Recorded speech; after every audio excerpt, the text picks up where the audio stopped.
Pernahkah kamu berada di tengah percakapan, mungkin sedikit memanas, atau bahkan hanya sebuah beda pendapat kecil, lalu tiba-tiba, hening. Foto profil yang tadinya ada hilang. Pesan yang kamu kirim hanya berakhir di centang satu. Kamu mencari namanya di kolom pencarian, dan hasilnya, user not found. Kamu baru saja diblokir. Rasanya campur aduk, bukan? Ada rasa kaget, marah, bingung, hingga rasa tertolak yang menyakitkan. Di era digital ini, tombol blok telah bertransformasi dari sekadar fitur. Privasi menjadi senjata psikologis yang paling tajam. Tapi, pernahkah kamu bertanya-tanya, apa yang sebenarnya terjadi di dalam kepala seseorang yang dengan ringannya menekan tombol itu? Mengapa bagi sebagian orang, memutus akses komunikasi jauh lebih mudah daripada mengetik kata maaf atau mari kita bicarakan? Ada juga faktor luka emosional yang belum selesai.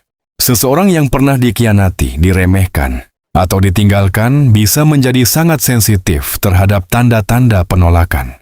Respons yang sedikit berbeda, nada yang berubah, atau balasan yang lebih lambat dapat ditafsirkan sebagai ancaman untuk mencegah rasa sakit terulang. Mereka memutus lebih dulu sebelum merasa diputus. Ini bukan sekadar sikap dingin, melainkan mekanisme perlindungan diri yang berlebihan. Hari ini, kita akan membedah anatomi psikologi di balik perilaku dikit-dikit blokir.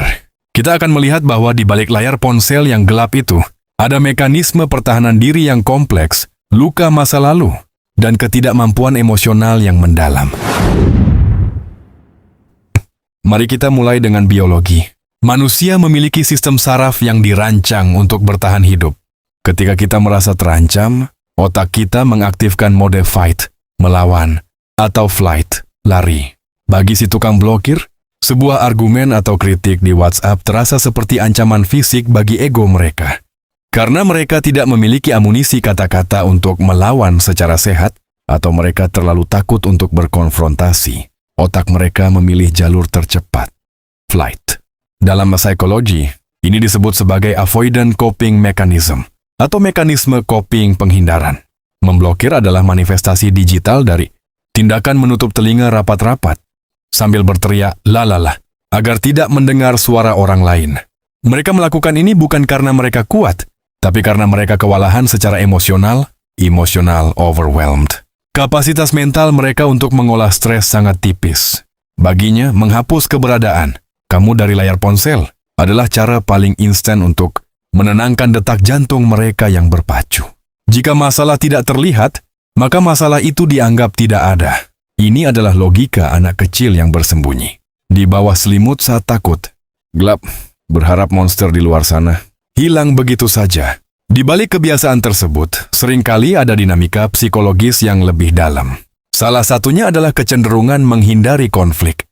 Bagi sebagian orang, konflik terasa mengancam. Ketegangan kecil bisa memicu kecemasan besar. Daripada duduk dan membicarakan apa yang mengganjal, mereka memilih menghilangkan sumber ketidaknyamanan itu sepenuhnya. Memblokir menjadi bentuk pelarian yang instan. Namun, tidak semua blokir berasal dari rasa takut. Ada sisi gelap lainnya. Kebutuhan akan kendali. Need for control. Komunikasi adalah jalan dua arah. Saat kamu berbicara dengan seseorang, kamu memiliki pengaruh terhadap perasaan mereka, dan mereka memiliki pengaruh terhadapmu. Bagi individu dengan ciri, kepribadian tertentu, terutama mereka yang memiliki kecenderungan narsistik atau rasa rendah diri yang kompensatif, kehilangan kendali dalam percakapan adalah mimpi buruk. Dengan memblokir kamu, mereka sedang melakukan power play. Mereka mengambil alih kemudi. Mereka yang menentukan kapan percakapan dimulai. Dan mereka yang memutuskannya secara sepihak tanpa memberimu hak untuk membela diri atau memberikan penutupan closure. Ini adalah bentuk silent treatment versi modern. Dalam psikologi, silent treatment dianggap sebagai salah satu bentuk pelecehan emosional yang paling halus namun merusak.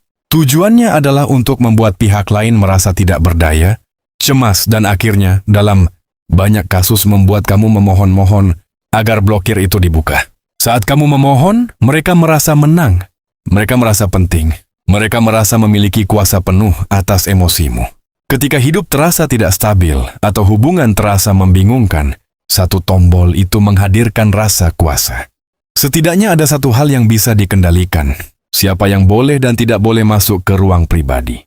Dalam dunia digital yang serba cepat, kontrol semacam ini terasa menenangkan, meskipun sifatnya sementara. Pada beberapa kasus, kebiasaan ini juga mencerminkan regulasi emosi yang belum matang. Emosi datang dengan intensitas tinggi, lalu keputusan diambil tanpa jeda. Tidak ada proses berpikir ulang, tidak ada upaya memahami sudut pandang lain. Reaksi menjadi impulsif. Blokir adalah bentuk tindakan cepat untuk meredakan ledakan perasaan, bukan hasil pertimbangan yang tenang. Kenapa sih mereka nggak mau dengar penjelasan dulu?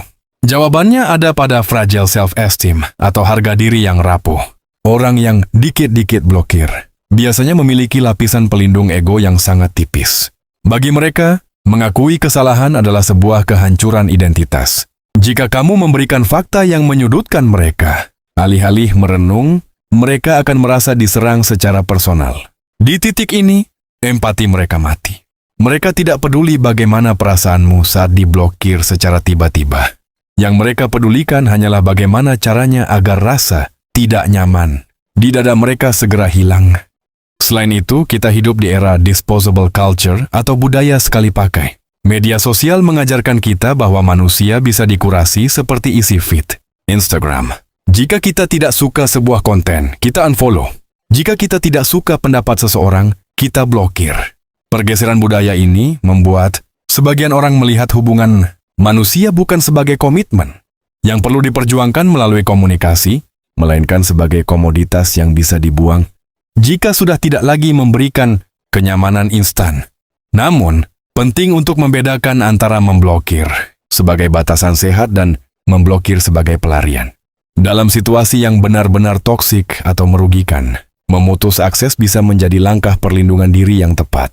Masalahnya muncul ketika blokir menjadi respons otomatis terhadap ketidaknyamanan kecil yang sebenarnya masih bisa diselesaikan melalui komunikasi. Mari kita bicara jujur. Apa dampak jangka panjang dari perilaku ini? Bagi si pemblokir, mereka mungkin merasa lega dalam 10 menit pertama. Tapi secara jangka panjang, mereka sedang menghancurkan kemampuan sosial mereka sendiri. Mereka tidak pernah belajar cara bernegosiasi, cara meminta maaf, atau cara menghadapi ketidaknyamanan. Mereka terjebak dalam siklus hubungan yang dangkal, selalu berakhir saat masalah pertama muncul. Bagi kamu yang diblokir, penting untuk dipahami bahwa blokir impulsif hampir selalu tentang mereka, bukan tentang kamu. Ini adalah cerminan dari keterbatasan kapasitas emosional mereka. Jangan biarkan tindakan pengecut seseorang membuatmu meragukan nilai dirimu. Jangan habiskan energimu mencari celah di akun palsu hanya untuk melihat apa yang mereka lakukan. Itu hanya akan memberi mereka kekuatan yang lebih besar. Orang yang sedikit-sedikit memblokir seringkali memiliki toleransi frustrasi yang rendah. Mereka kesulitan menerima bahwa dalam hubungan, perbedaan dan salah paham adalah hal yang wajar. Hubungan bukan hanya tentang kenyamanan, tetapi juga tentang kemampuan bertahan dalam momen tidak nyaman tanpa langsung pergi. Harga diri yang rapuh juga bisa berperan.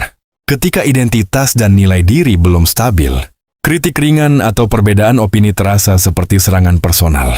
Alih-alih melihatnya sebagai dinamika biasa, mereka menganggapnya ancaman terhadap harga diri. Menghilangkan orang yang memicu perasaan tersebut terasa lebih mudah daripada mengolah perasaan itu sendiri. Ironisnya, semakin sering seseorang memutus komunikasi secara mendadak, semakin ia memperkuat kebiasaan menghindar. Otak belajar bahwa menghilang itu melegakan.